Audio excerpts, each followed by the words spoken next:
அம்மா தாயே, உன் தயவால பெரிய கோடீஸ்வரர் வீட்டு சம்பந்தம் கிடைச்சிருக்கு. இந்த கஜானா இன்னைக்கு இருக்கிறது போலவே என்னைக்கு நிறைஞ்சிருக்கணும் தாயே.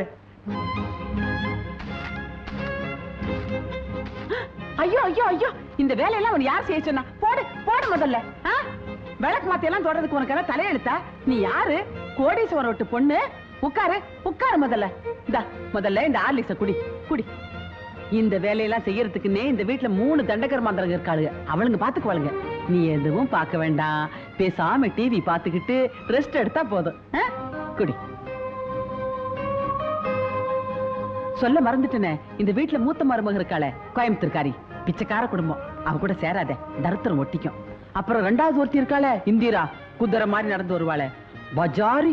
அவகிட்ட மட்டும் வாயை கொடுத்துறாத, இழுத்து போட்டு அடிச்சிருவா. என்னையே 2-3 தடவை கையை வாங்கிட்டு வந்துட்டானா பாத்துக்கைய. அப்புறம் இந்த ஐயர் பொண்ணுகிட்டே சங்காத்தம் வச்சுக்காத.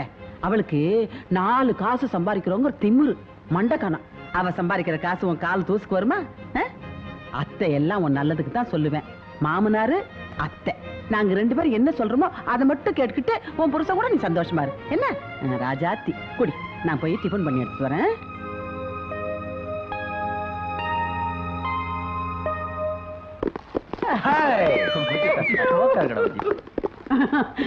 சொன்ன மாதிரியே வந்துட்டீல.